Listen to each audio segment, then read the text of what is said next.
Vamos a hablar de unidad. Hablemos de unidad. ¿Tienes que hablar de unidad?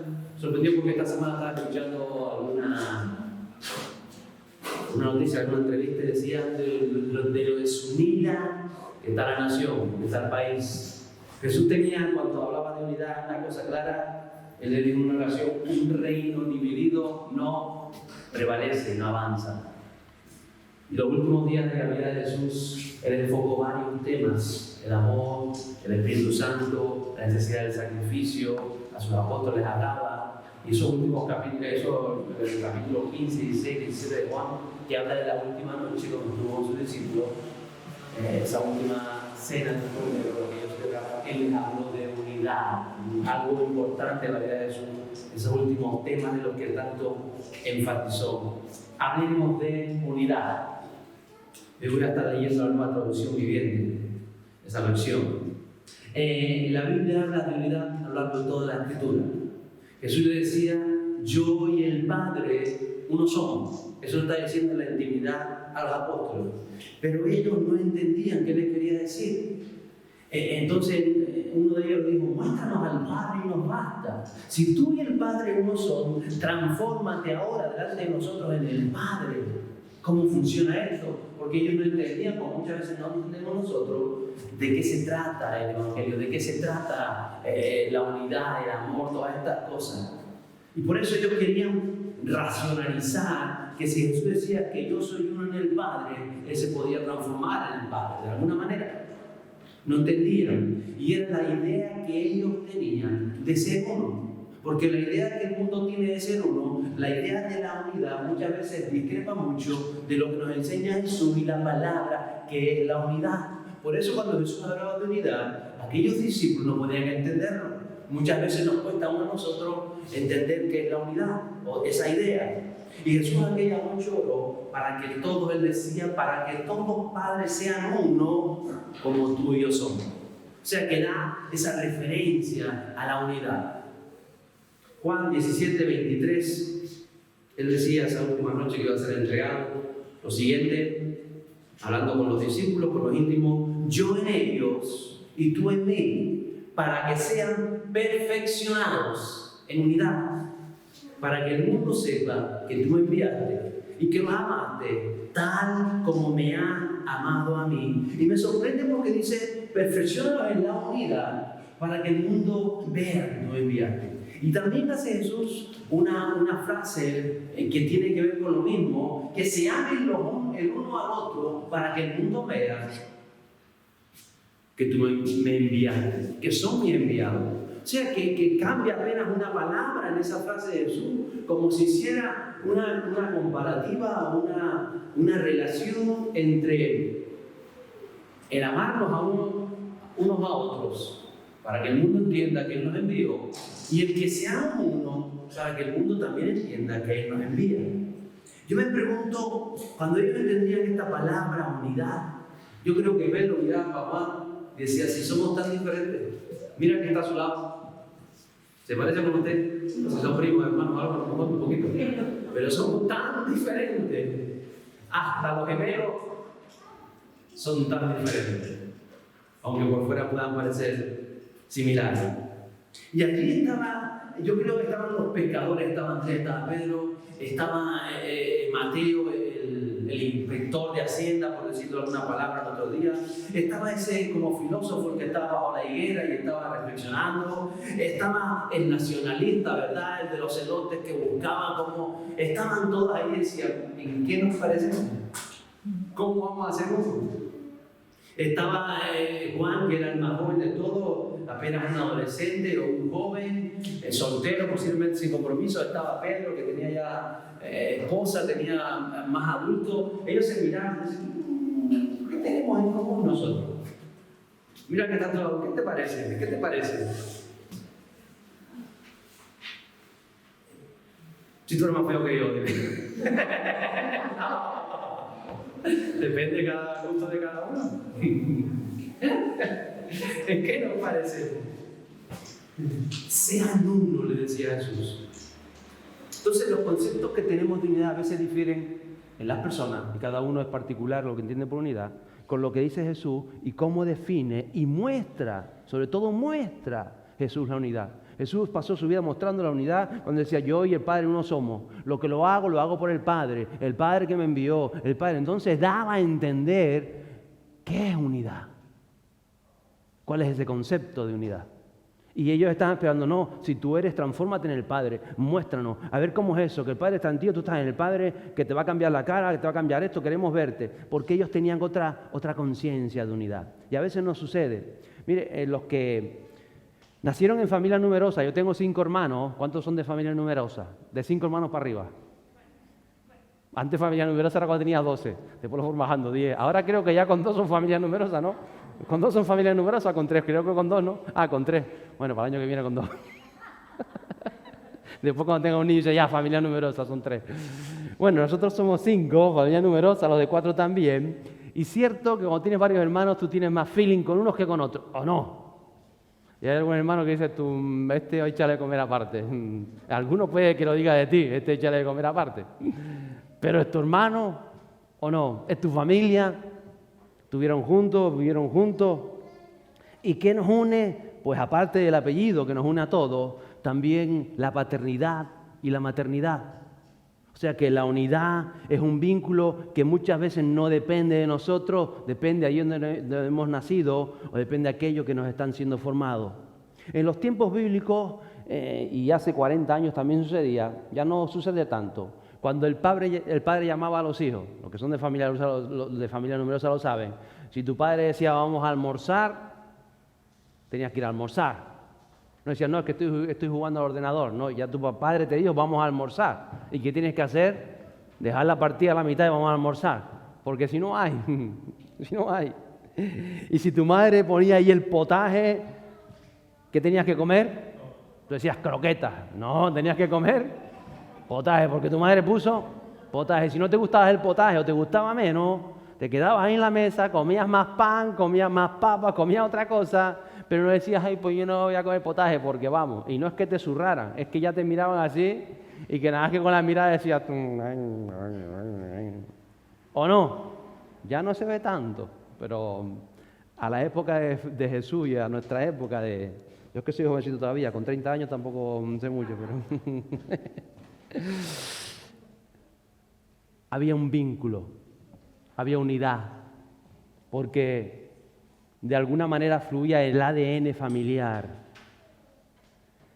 Hubo un tiempo hace mucho tiempo atrás, donde cuando se hablaba en las iglesias, decían, es que las iglesias en España están desunidas. Tú te quedabas escuchando y a veces te lo creías. Las iglesias están desunidas, ¿por qué? Porque yo hice una campaña evangelística allí y yo dije que vinieran todos a apoyarme. Y de ninguna iglesia vino, entonces hay una desunidad. Y tú a veces te creías eso. Decía, es verdad. ¿Sería verdad? Esos conceptos ya creo que ni se dan. Pero siempre había alguien que decía, es que no hay unidad en la iglesia. Habían creyentes que tendían la unidad a lo siguiente, a lo mejor iban 5, 6 o 7 o 10 a tomarse el cortado y decían, pastor, en la iglesia no hay unidad, ¿por qué no? Porque aquellos 6 se fueron a tomar un cortado y no me dijeron nada. Estamos desunidos. Y la cosa es que se lo creían. Y como digo yo, hay hermanos que eran para echarles de comer aparte. Digo, vamos conmigo a echarte el cortado. Porque ¿qué vas a hacer? Pero a veces entendemos que unidad era hacer cosas juntos. Y muchas veces yo me sentaba a explicarle qué es la unidad, que la unidad no se puede ejercer con actividades humanas. Porque mire, hay matrimonios, hay familias que comen juntos a la mesa y están desunidos. La unidad es mucho más allá. La unidad es que cuando caminamos hacia propósitos definidos, hacia propósitos que nos edifican a todos. La unidad es cuando el de al lado progresa, tu hermano progresa, tu familia progresa y tú te alegras. Otros no, otros sienten envidia, otros dicen, si yo lo hubiese hecho. No, te alegras por los demás.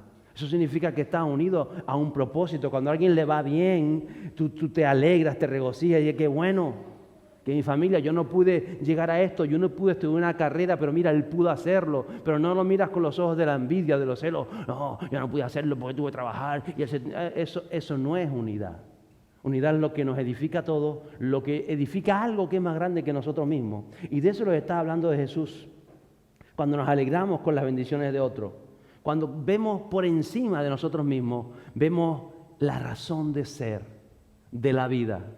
Conocer de Jesús, caminar en su propósito, ser llenos del Espíritu Santo. Cuando tú en la medida que vas edificando no solamente tu vida en esto, sino aquellos que se van acercando en el camino, aquellos que vas conociendo, tú estás unificándote al propósito de Cristo. Eres una persona de unidad. La unidad aparece en toda la palabra de Dios.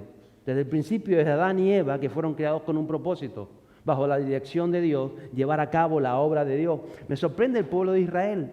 Cuando sale de Egipto, eran 12 tribus. Mire, eran 12 tribus bien diferenciadas, al punto de que tenían su ubicación en el campamento. Esas 2 millones de personas, al este estaban no sé qué 3 tribus, al sur. Moisés les decía, ustedes por aquí, ustedes por allá. Sabían su posición, sabían sus responsabilidades, sabían cómo tenían que caminar. Incluso cuando llegaron a la tierra prometida, antes de conquistarla, Moisés les decía, ustedes ocuparán la zona del norte, ustedes la zona del sur. O sea, estaba todo bien definido. Eran un pueblo en 12 tribus que cada uno conocía su misión, su función. Parecían tan diferentes, tenían posiciones tan diferentes, pero tenían un mismo propósito: conquistar la tierra y las promesas de Dios. Ninguno pensaba diferente, ninguno pensaba esto para mí, yo soy diferente. Por eso estaban unidos en el propósito. Aún Jesús, cuando está aquella noche con sus 12 apóstoles, los discípulos que estaban allí, los más íntimos, Él está hablando de unidad. Y ellos se miraban diciendo, ¿unidad?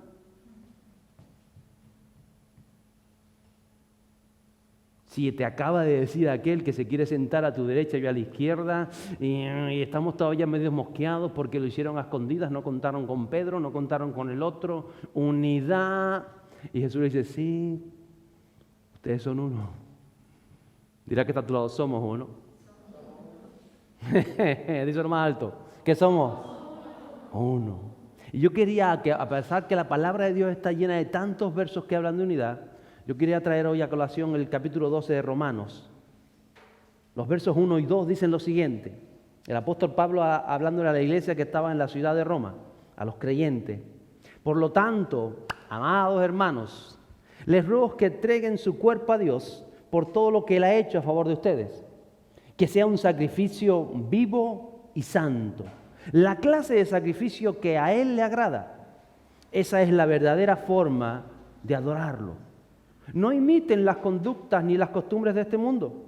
Más bien dejen que Dios los transforme en personas nuevas al cambiarles la manera de pensar. Entonces aprenderán a conocer la voluntad de Dios para ustedes, la cual es buena, agradable y perfecta.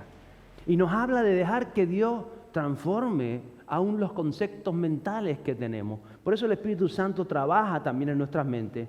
Mientras yo escuchaba esta entrevista que decía lo fragmentado que está la sociedad, lo fragmentado que está el mundo, las luchas sociales, los enfrentamientos de opinión, enfrentamientos políticos, divisiones en familias, en hogares, en matrimonio. Creo que quizá nunca hubo en la sociedad tanta desunión social y familiar como la que estamos viviendo en nuestros días. Pablo nos está diciendo ya, no imiten las conductas ni las costumbres populares del mundo, sino que dejen que Dios transforme vuestra mentalidad en nuevas maneras de ver las cosas, en nuevas definiciones de conceptos, las que están ahí en la palabra de Dios. Y dice, entonces vamos a aprender a hacer la voluntad de Dios. ¿A cuánto le gustaría aprender a hacer la voluntad de Dios?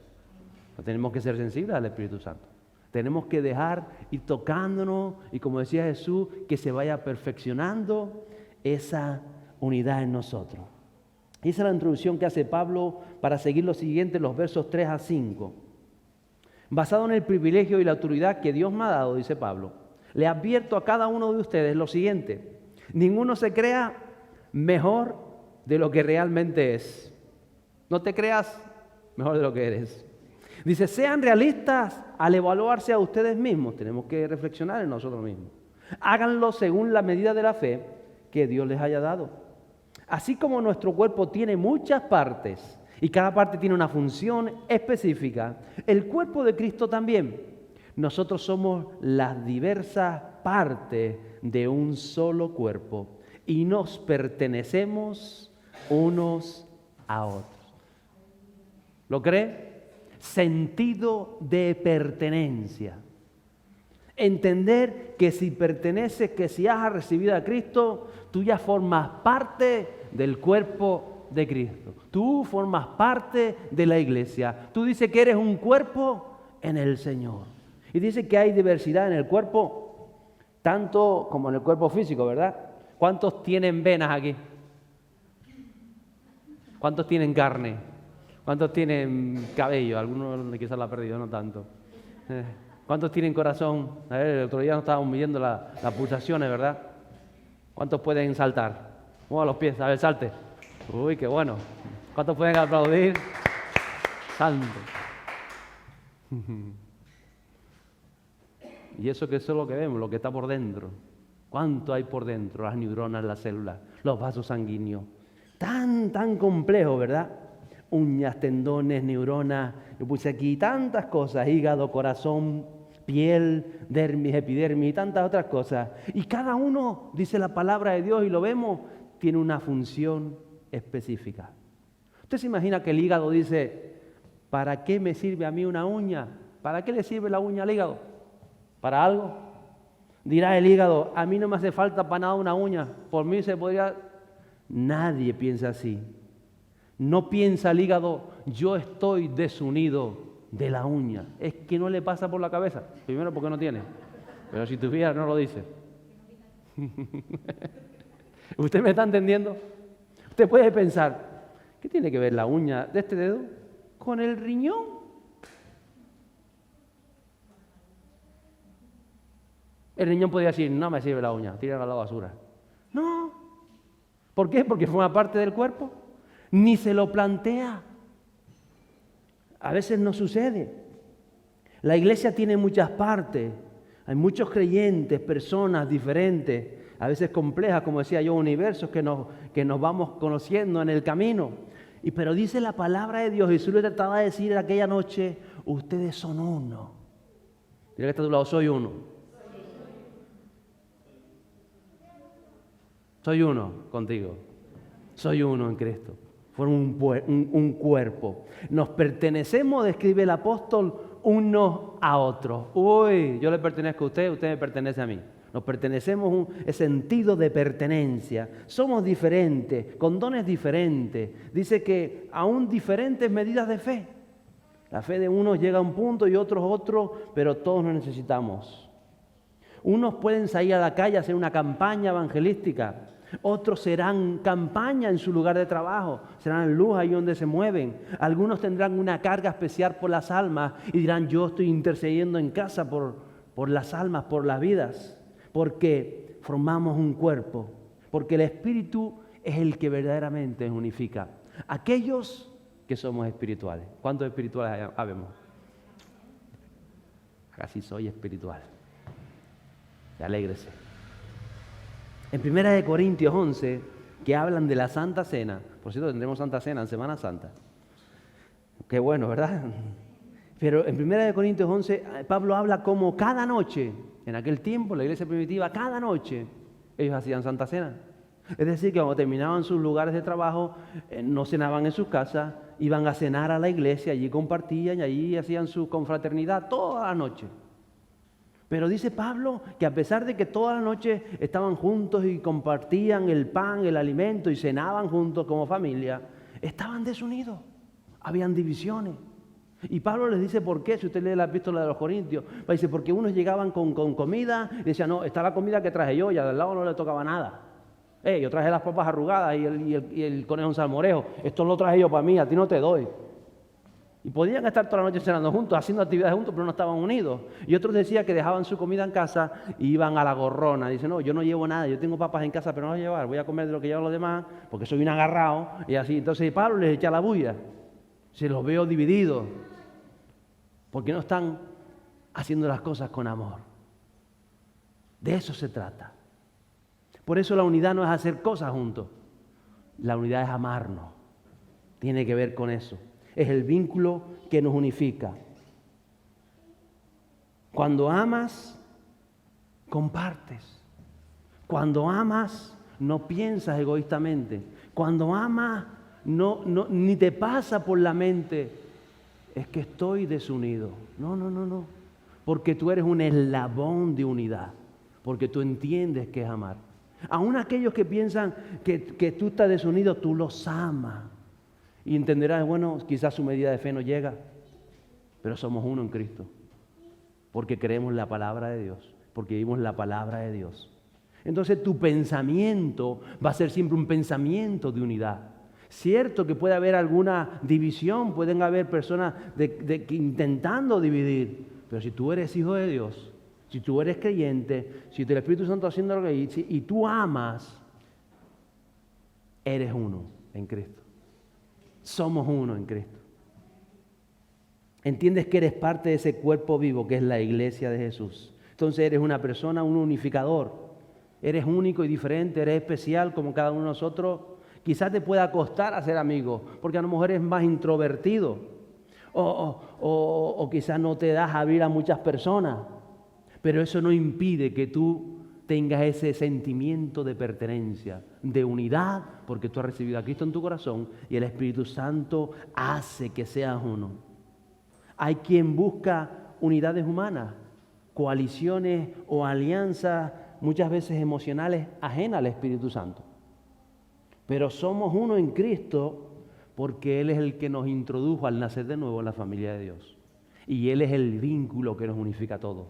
La sangre del Cordero, el Padre Celestial y el Espíritu Santo que opera en cada uno de nosotros. Por eso, siempre que nos amamos, amarnos y unirnos está afín. El mundo conocerá que sois mis seguidores en que os améis unos a otros. El mundo entenderá que me siguen, que Dios está con ustedes porque ustedes son uno. Unidad. Versos 6 y 8 del capítulo 12 de Romanos que estamos leyendo, dice: Dios en su gracia nos ha dado dones diferentes para hacer bien determinadas cosas. Por lo tanto, si Dios te dio la capacidad de profetizar, habla con toda la fe que Dios te haya concedido. Si tu don es servir a otros, ¿qué dice? Sírvelos bien. Si eres maestro, enseña bien. Hablamos de excelencia mientras cantábamos hoy, ¿verdad? Si tu don consiste en animar a otro, ¿qué dice? Anímalo. Si tu don es dar, hazlo con generosidad. Si Dios te ha dado la capacidad de liderar, toma la responsabilidad en serio. Y si tienes el don de mostrar bondad a otro, hazlo con gusto, con placer, con alegría. De eso se trata. No puedes estar pensando, pero es que si no estamos unidos... No. Porque no te puede ni pasar por la cabeza. Porque todos somos diferentes, pero somos uno. El resultado cuando entendemos la unidad es que te hace operar los dones del Espíritu Santo para el bien de todos. Para el bien de todos. Esa pertenencia a Dios y esa pertenencia de unos con otros. No ponemos en duda la unidad de la iglesia, porque la unidad de la iglesia no se puede poner en duda. Recuérdalo siempre, porque es Jesús el que nos ha unificado. Y el que entiende esto siempre trabaja en pro de la unidad, en pro de todo aquello que Dios quiere hacer, con tus diferencias y con tus cosas, pero somos uno. Eso te tiene que quedar tan claro que eres uno en el Señor. Somos uno en Cristo. Quédate eso presente, porque vendrán momentos donde quizá viene un pensamiento, viene esto, viene lo otro, o te sientes tú que no eres, pero tú eres si has creído en Jesús. Tú formas parte de la familia de Dios, de la familia de los cielos, que estamos en esta condición en la tierra donde nos reunimos esperando que Él venga. Y aquí nos unimos cada martes y cada domingo, ¿verdad? Acudimos al llamado del Padre. Algunas a veces trabajan y no pueden estar, pero sabemos que como parte de su cuerpo aquí en Los Realejos, como parte de esa función que tenemos en Cristo, venimos, nos reunimos y cantamos juntos, ¿verdad? ¿A cuánto les gusta cantar? A algunos les gusta bailar, ahora como tienen piso nuevo hacen así y pueden patinar mejor y lo pasan más guapo. Venimos, escuchamos, venimos, oramos, venimos y nos vemos las caras o las medias caras con la mascarilla. venimos y nos alegramos, o también puede venir y llorar. Aquí puede usted alegrarse, vivir, experimentar la presencia del Espíritu Santo. ¿Por qué? Porque somos uno. Y es el Padre el que nos convoca. Y si el Padre te dice, vamos a cenar, ¿qué teníamos que hacer? ¿Vamos a cenar o no? Y aquí nos convoca el Padre los martes y los domingos. Aquí estamos y aquí seguimos. Porque somos uno, nos hacemos presentes, colaboramos, aportamos. Su presencia es importante siempre. ¿Pues sabe por qué? No porque a mí me guste verlo, sino porque Dios cuenta con usted. Y porque el Espíritu Santo está trabajando en cada uno de nosotros. Entonces somos uno. Alguien que quizá nunca te ha saludado puede estar orando por ti y tú no lo sabes. Porque el Espíritu Santo opera los dones conforme a cada uno.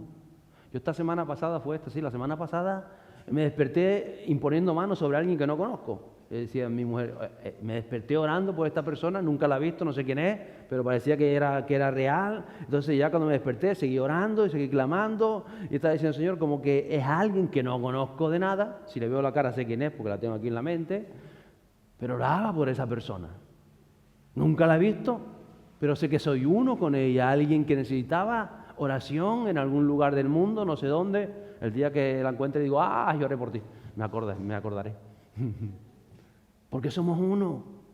Aunque no nos hayamos visto en la vida, somos uno y el Espíritu Santo te mueve conforme a tus dones, a tus capacidades, a pedir por las personas, a estar en las personas. No necesito estar con esta persona para saber que soy uno, porque es Jesús que me unifica. Y en esa unidad, cuando tú la entiendes, vas a operar en favor de otros. De eso se trata. Entonces, estos versos 4 a 8 mencionan los dones espirituales. Y los versos siguientes, de 9 al 12, dice las características que deben tener los cristianos, los creyentes. Verso 9 dice, no finjan amar a los demás, ámenlos de verdad. Aborrezcan lo malo, aférrense a lo bueno. Esa es la clave. Cuando amas a los demás, estás caminando en unidad. Cuando amas al creyente, aunque te haya hecho algo, aunque te haya dicho, aunque quizás no te caiga bien, como algunos de unos hermanos tienen más feeling que otros, que decía yo, no, tú ámalo. Porque amarlo es estar en unidad. Bendecirlo es estar en unidad. Verso 10 dice, ámense unos a otros con un afecto genuino y deleítense al honrarse mutuamente, porque el amor es la característica de la familia de Dios. Ser miembro del cuerpo de Cristo hace que ames a las personas, que pienses en la persona, que veas las cosas diferentes. Jesús les dice una y otra vez, soy uno, soy uno. Pedro miraba a Juan, Mateo miraba a Tomás y le decía,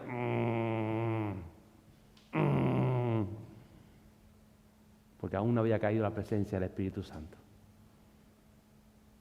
A ellos asumirían cómo iban a amar al Espíritu Santo. La mayoría perdieron su vida por el Señor Jesús y por su causa.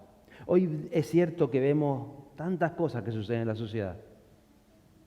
Jesús también lo dejó claro. En Mateo 24 dice, debido al aumento de la maldad del amor, el amor de muchos se enfriará. Debido al aumento de la maldad, el amor de muchos se enfriará. Porque cuando se enfría el amor, nace la división. Cuando comienza ese pensamiento de que no somos uno, de la división, es que el amor ha empezado a enfriarse. Pero cuando tú te agarras a la palabra de Dios, cuando tú crees en el Señor Jesucristo, sobre todo en este tiempo que nos ha tocado vivir en esta última generación, nosotros nos agarramos a las palabras de Jesús y al llamamiento de Pablo que hace a esa iglesia de Roma. Versos 11 a 13.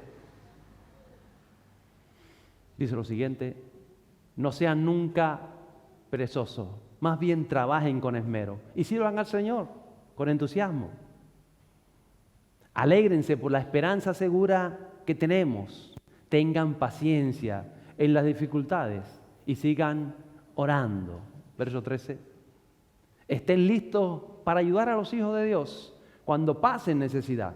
Estén siempre dispuestos a brindar hospitalidad. Porque cuando uno mira a Jesús, encuentra el camino, la unidad en el Espíritu. No vas a estar viendo los fallos de los demás. Se van a revelar en ti las virtudes de los demás. De eso se trata. Nos une el amor por las almas. Nos une cada uno de nuestros dones. Nos une de la medida que queremos venir aquí a alabar a Dios y hacer más de ese plan que Dios tiene en nosotros. Nos une el hecho de avanzar en hacer la voluntad de Dios. Los versos 14 a 16 dice: bendigan a quienes los persiguen. No los maldigan, sino pidan a Dios en oración que los bendiga. Dice el apóstol a la iglesia de Roma: alégrense con los que están alegres y lloren con los que lloran. Vivan en armonía unos con otros. No sean tan orgullosos como para no disfrutar de la compañía de la gente común. Y no piensen que lo saben. No piensen que lo saben. A veces creemos que lo sabemos todo, ¿verdad? Me sorprende este verso porque dice: bendigan a los que los persiguen. Y no sean tan orgullosos para no disfrutar de la compañía de los que están a su alrededor, aunque piensen diferente a ti. La unidad te hace vivir en armonía. La unidad te hace fluir en el Espíritu. Entonces tú sabes hasta qué punto estás abrazando, estás siendo perfeccionado, como decía Jesús al principio, en esta unidad. Y termino con los versos que se encuentran en Efesios, que son arrolladores. El cuarta epístola de Efesios, que también los escribió Pablo, y hablan de lo mismo, como muchas de sus cartas. Dicen los siguientes versos del 1 al 6.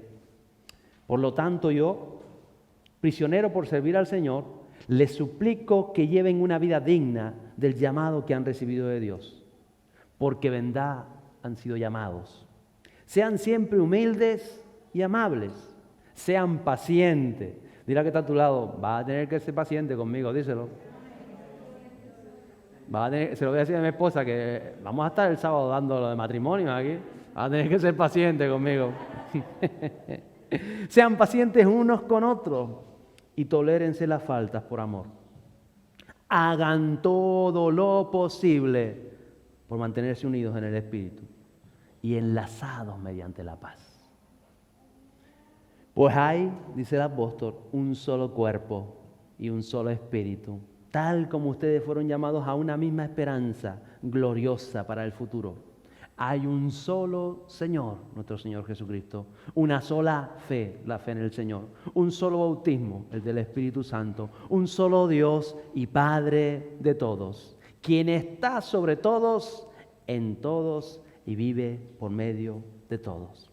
Así que hoy desde aquí solo puedo decirle que somos uno, que eso selle tu corazón, somos uno, no por lo guapo, por lo feo que seamos.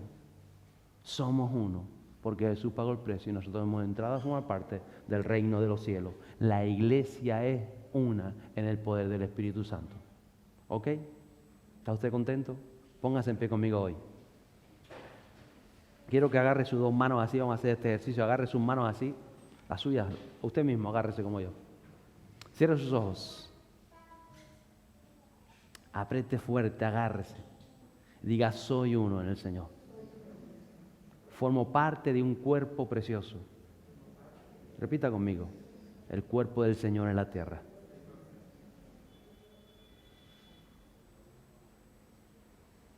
Somos uno.